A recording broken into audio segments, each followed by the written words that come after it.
Se você quiser ir para o céu, você tem que ser santo. E se você quiser fazer o caminho de santidade, se prepara para as demoras de Deus e se prepara porque Deus vai frustrar os seus planos.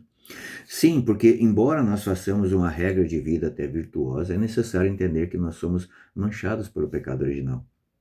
E é na demora, nas contrariedades de Deus, que ele vai nos purificando. Veja, por exemplo, o caso de Santa Rita de Cássia. Ela só queria ser religiosa, mas foi prometida em casamento, então ela obedeceu. Teve um marido brigão, complicado, rústico, teve 2 filhos que iam na mesma linha de temperamento. Por fim, ela ficou viúva e perdeu os 2 filhos. E aí, então, ela entrou para a vida religiosa. Mas na vida religiosa ela foi muito provada. No caso de Santa Isabel, por exemplo, ela fez o caminho inverso, ela só queria ser mãe. E olha o quanto Deus atrasou a sua maternidade. Porque aí é que acontece a graça, não só na vida da pessoa que está santificando, mas de toda a comunidade que está próxima. A demora de Deus, ela acaba trazendo assim a graça no meio do povo. É o que aconteceu, por exemplo, com Isabel. Isabel, como vai dizer a palavra aqui que está no livro de São Lucas, capítulo 1, versículos 57 e 66, vai dizer assim: completando-se para Isabel o tempo de dar à luz, teve um filho. Os seus vizinhos e parentes souberam que o Senhor lhe manifestara a misericórdia e congratulavam-se com ela. Veja, a alegria dos vizinhos porque reconheceram que ali havia um milagre. Ela já não havia mais idade hábil, digamos assim, para ter filhos, e de repente ela teve filhos. E ela não só teve filhos, mas daí quando foi no 8º dia, porque no 8º dia os judeus faziam a circuncisão.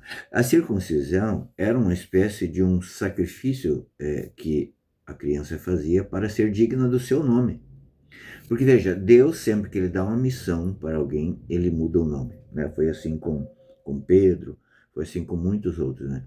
E João, então, ele recebe esse nome. Né? É aquele que mostra Deus. É o amor de Deus, o nome de João. E no dia da circuncisão, no 8º dia, então, se dava o nome para o menino. E os judeus procuravam, na época, não sei se hoje ainda é assim, ter uma espécie de tradição de colocar o nome de um antepassado. Então, queriam pôr o nome de Zacarias, que era o nome do menino. Mas a mãe, veja, não tinha como o pai Zacarias dizer para a mãe que queria que colocasse o nome de João, que aliás essa foi uma ordem de Deus. Mas a mãe falou, não, o nome dele vai ser João. Todos ficaram surpresos, então. Aí pediram para Zacarias e ele confirmou, escreveu lá no tabuinho, o nome dele é João. É essa dignidade que Deus dá através do nome. Mas houve toda essa demora. Houve essa demora de Isabel em ter um menino. Para quê? Para que todos vissem que para Deus não existe nada de impossível. Para Deus nada é impossível. E Deus muitas vezes ele demora em nos dar uma graça justamente para que a gente crie essa intimidade com ele. Veja, por exemplo, uma família que está sofrendo por conta de uma doença de alguém da família. Aquela família se une. É fácil de você perceber ali, reconhecer a presença de Jesus no meio daquela família. Porque naquele momento já não importa mais aquelas picuinhas, aquela discussão, sei lá, de política, de tantas outras coisas do passado, não. Para ele só interessa agora se unir em oração pela vida daquela pessoa, pela salvação daquela pessoa. É isso que Deus faz. É por isso que Deus muitas vezes ele faz com que nossos planos sejam contrariados. No livro do Eclesiastes, capítulo 2, versículo 3, vai dizer: sofre as demoras de Deus para que no tempo de Deus se manifeste a glória na sua vida. Infelizmente, nos dias de hoje, nós não temos mais essa paciência. Nós queremos as coisas tudo para ontem. É ou não é? Nós queremos as coisas para ontem. É por isso que a gente começa uma vida de oração e para. A gente começa um trabalho e para. A gente começa uma amizade e já para. A gente entra para um grupo de oração e desiste. Entra para uma comunidade e desiste. Por quê? Porque nós perdemos a noção de que é necessário que nós sejamos burilados ali onde Deus nos coloca. por mais que nós tenhamos feito assim uma regra de vida que a gente acha que agora vai, é necessário que nós entendamos que Deus tem os seus planos, os seus projetos para nós. E se nós vivermos esses projetos, então acontecerá a graça de Deus para a nossa vida.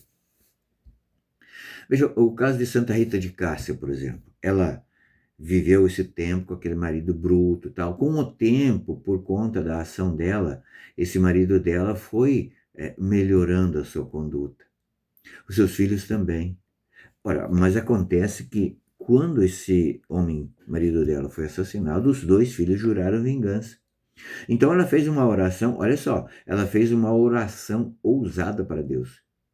Porque os filhos dela tinham prometido vingança. Então ela falou para Deus assim: se for para que esses meninos não se percam por conta da vingança desse pecado, pode levá-los agora.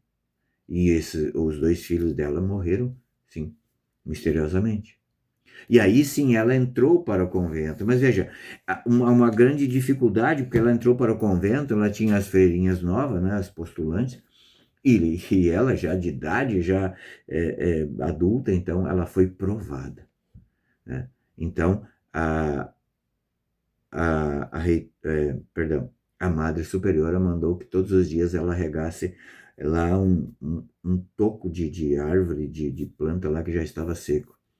E ali brotou, né, uma videira que até hoje, segundo relato, até hoje ainda existe lá em Cássia, na Itália, aquela videira produzindo frutos. Por quê? Por conta da perseverança de Santa Rita de Cássia. Quer ir para o céu? Tem que perseverar e se preparar para as contrariedades de Deus. Ele vai jogar água no teu chope, mas é para um bem maior. Deus te abençoe.